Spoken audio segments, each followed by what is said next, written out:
SV news కు స్వాగతం. ముందుగా హెడ్లైన్స్. బీజేపీ గెలిస్తే దేశం బగ్గుమంటుందని బెదిరిస్తున్న కాంగ్రెస్. మోదీ.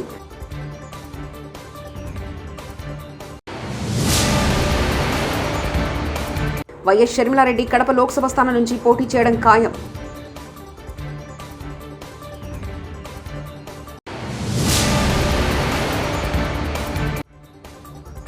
రైతులకు భరోసా కల్పించే తీరిక సీఎం మంత్రులకు లేదు. హరీష్ రావు.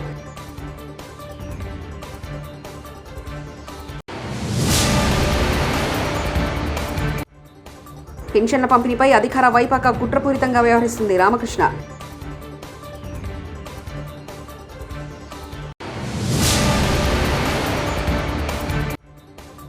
కరువు రైతులను రాజకీయాల కోసం బారాసా వాడుకుంటుంది. మంత్రి పొన్నం ప్రభాకర్.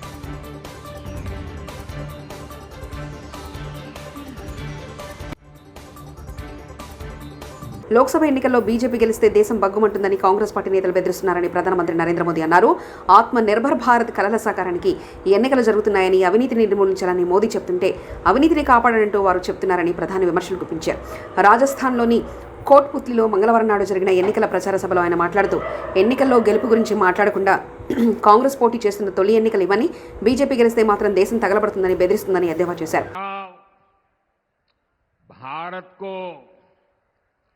दुनिया की तीसरी सबसे बड़ी अर्थव्यवस्था बनाने के लिए है.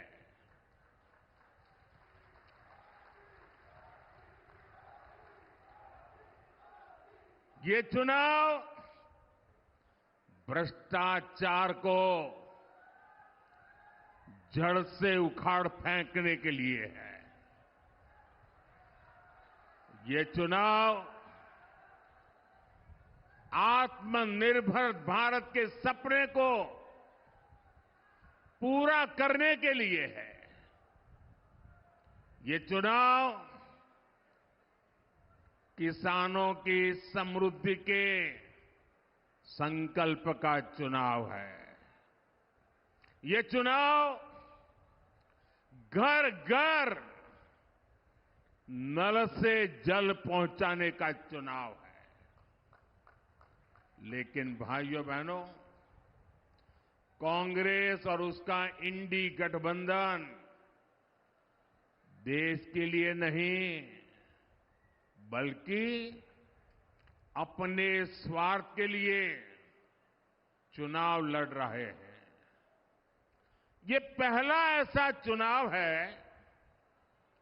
जिसमें परिवारवादी पार्टियां अपने परिवार को बचाने के लिए रैली पर रैली करते जा रहे हैं. ये पहला ऐसा चुनाव है जिसमें सारे भ्रष्टाचारी मिलकर भ्रष्टाचार पर कार्रवाई रोकने के लिए रैली कर रहे हैं. मैं कहता हूं, भ्रष्टाचार हटाओ. वो कहते हैं. కడప బరిలోని షర్మిల 5 ఎంపీ 114 అసెంబ్లీ అభ్యర్థులకు లైన్ క్లియర్. నేడు ఇడుపులపాయలో జాబితా ప్రకటన. పీసీసీ అధ్యక్షురాలు వైఎస్ షర్మిలారెడ్డి కడప లోక్సభ స్థానం నుంచి పోటీ చేయడం ఖాయమైంది. రాష్ట్రంలో కడపతో సహా 5 లోక్సభ సీట్లు, 114 అసెంబ్లీ స్థానాల్లో పోటీ చేసే అభ్యర్థులను కాంగ్రెస్ పార్టీకి చెందిన కేంద్ర ఎన్నికల కమిటీ ఖరారు చేసిందని తెలిపింది. ఈ జాబితాను మంగళవారం ఇడుపులపాయలో ప్రకటించనున్నారు. సీఈసీ సమావేశం సోమవారం ఢిల్లీలో ఏఐసీసీ ప్రధాన కార్యాలయంలో జరిగింది. కాంగ్రెస్ అగ్రనేత సోనియా గాంధీ, ఏఐసీసీ అధ్యక్షుడు మల్లికార్జున ఖార్గే, ప్రధాన కార్యదర్శి కేసీ వేణుగోపాల్, రాష్ట్ర వ్యవహారాల incharge Manickam Tagore, AICC SC cell chairman Koppula Raju, Sharmila పాల్గొన్నారు. రైతుల సమస్యలు పరిష్కరించి వెంటనే నీటిని విడుదల చేయాలని సిద్దిపేట కలెక్టర్కు మాజీ మంత్రి హరీష్ రావు వినతి పత్రం అందించారు. కాంగ్రెస్ పార్టీ అడుగడుగున రైతులకు అన్యాయం చేస్తుందని ఆరోపించారు. కాంగ్రెస్ వచ్చాక నీళ్లు తగ్గి అన్నదాతలకు కన్నీళ్లు పెరిగాయని విమర్శించారు. రైతుల్ని ఆదుకోవాల్సింది పోయి 200 మంది బీఆర్ఎస్ నాయకులు మా పార్టీలో చేరిండ్రు అని మాట్లాడుతున్నారు. ఇలా కాంగ్రెస్ పార్టీకి రైతులంటే పట్టదు, రైతుల కష్టాలంటే ఒక జోక్ లాగా వ్యవహరిస్తా ఉన్నారు కాంగ్రెస్ పార్టీ నాయకులు. ఇలా రాజకీయాల్లో లాభ నష్టాలను బేరీజు వేసుకుంటున్నారు. విపక్ష నాయకుల ఇళ్లలోకి వెళ్లి పార్టీలో చేర్చుకోవడం మీద ఉన్న శ్రద్ధ రైతుల్ని ఆదుకునే విషయంలో కాంగ్రెస్ ప్రభుత్వానికి లేకపోయింది. ఇలా పంటలు ఎండిపోతుంటే ముఖ్యమంత్రో మంత్రో ఎక్కడన్నా ఎండిపోయిన పంటలు చూడడానికి కనీసం బయటకు వచ్చి చూసిందా? ఎవరన్నా రైతులు ఆత్మహత్య చేసుకుంటే పోయి అరే వద్దు చనిపోకండి అని ఒక ఆత్మస్థైర్యాన్ని నింపి రైతు కుటుంబాలను పరామర్శించడానికి ఈ ముఖ్యమంత్రికి ఈ మంత్రులకు టైం దొరకలేదా? ఎంతసేపు మమ్మల్ని తిట్టుడు, మా పార్టీ నాయకులను ఇళ్లలోకి పోయి కడువాలు కప్పుడు, మా మీద అక్రమంగా కేసులు పెట్టుడు, దీంట్లో బిజీ ఉన్నారు మీరు.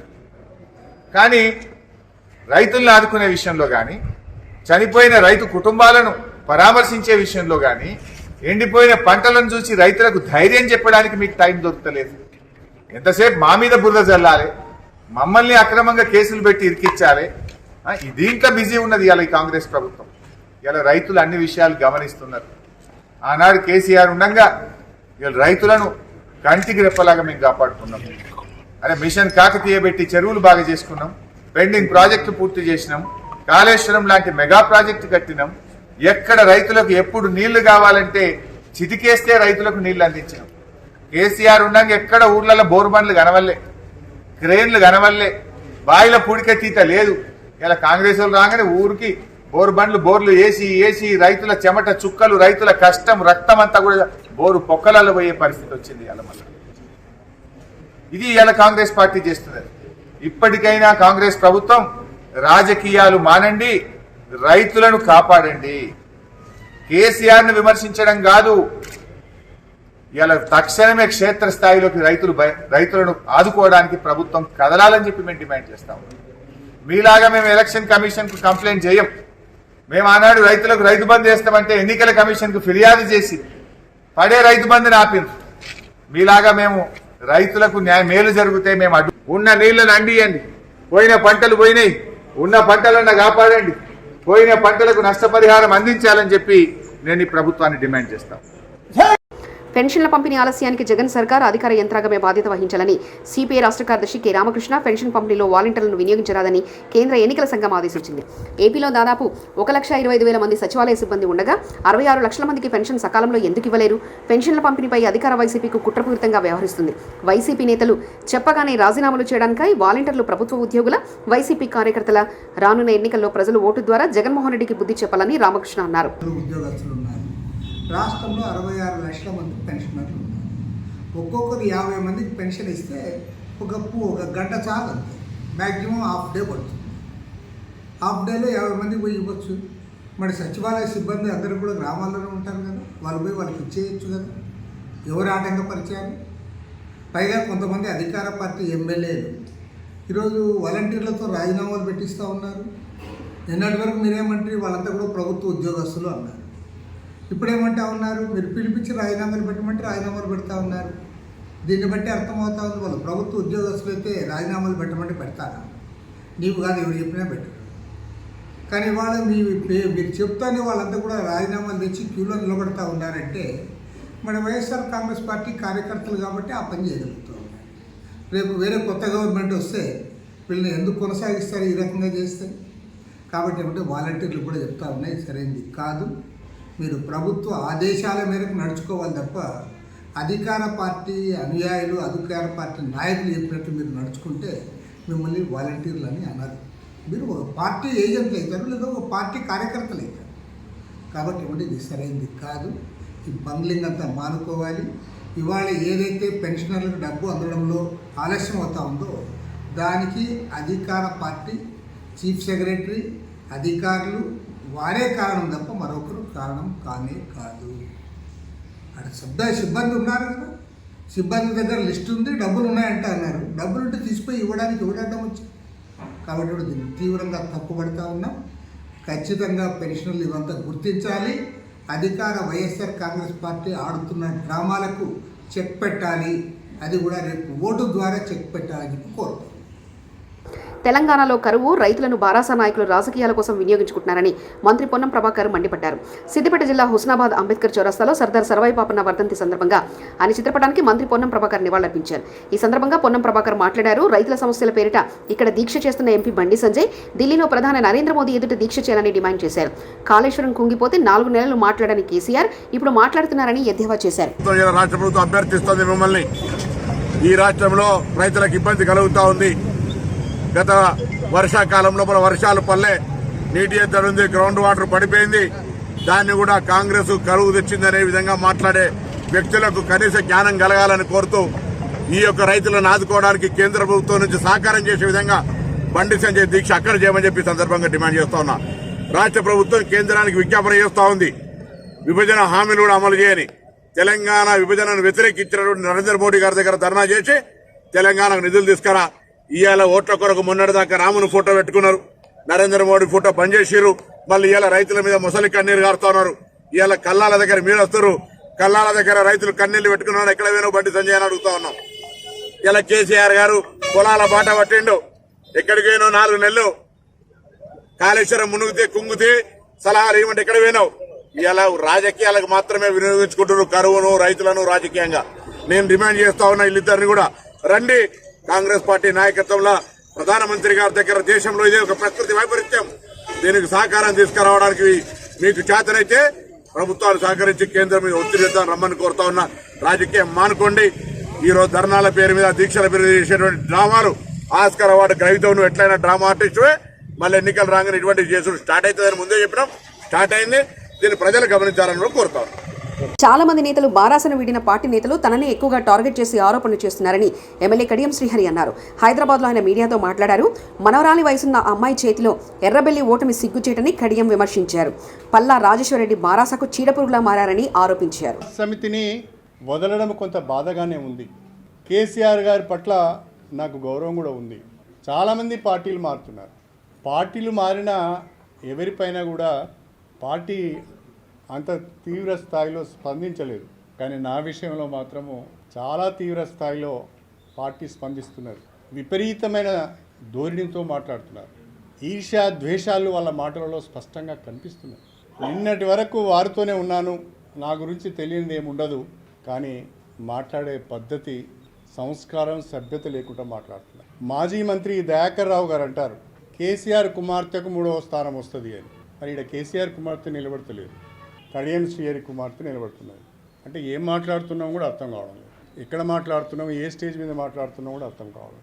దయాకర్ రావు గారు ఒకటి గుర్తుపెట్టుకోవాలి, మీరు మాట్లాడిన భాష నేను మాట్లాడను, కానీ 100 కోట్ల రూపాయలు ఖర్చు పెట్టి పాలకుర్తి నియోజకవర్గంలో పనులు చేస్తే నీ మనుమరాలి వయస్సున్న అమ్మాయి చేతిలో చావు దెబ్బతిన్నావు. ఈ అహంకారం మాటలు, ఈ బల్పు మాటలే కదా ఇంత దూరం తీసుకొచ్చి. ఇంకా తగ్గించుకోకపోతే ఎట్లా? ఎందుకు నేను ఓడిపోయానని సమీక్ష చేసుకోవాలి. వాళ్ళకి ఇంకో కోపం కూడా ఉన్నది నా మీద. నీ మేము అందరం ఓడిపోయిన వాడు ఒక్కడు గెలిచిండు అనేది కూడా ఉన్నది. వాడు కూడా ఓడిపోతే బాగుండు అని ఉన్నది. ఇక పల్లా రాజేశ్వరరెడ్డి నిప్పు దొక్కిన కోతి కంటే అధ్వానంగా ఎగురుతాడు. ఎందుకో నాకు అర్థం కాలేదు.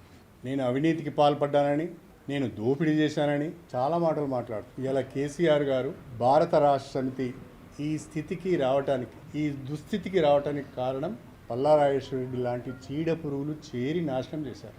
తెల్లారు లేస్తే పక్కన ఉండి చెప్పుడు మాటలు, లేనిపోని మాటలు చెప్పి పార్టీని భ్రష్టు పట్టించారు.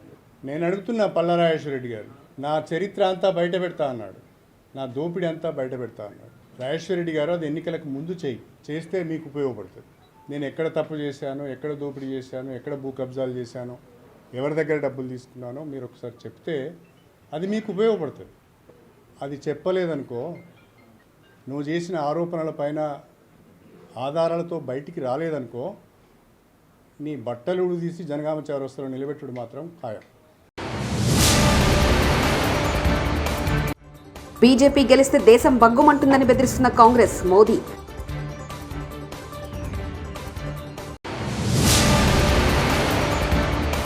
వైఎస్ షర్మిలారెడ్డి కడప లోక్సభ స్థానం నుంచి పోటీ చేయడం ఖాయం.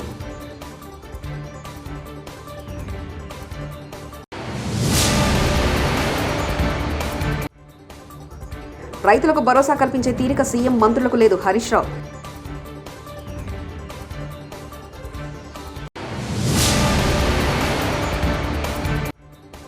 పెన్షన్ల పంపిణీపై అధికార వైపాక కుట్రపూరితంగా వ్యవహరిస్తుంది రామకృష్ణ.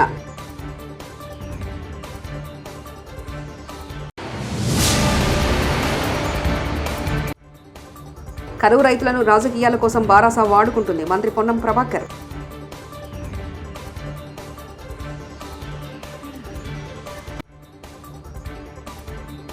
ఇవి బులెటిన్ విశేషాలు. చూస్తూనే ఉండండి ఎస్వీ న్యూస్.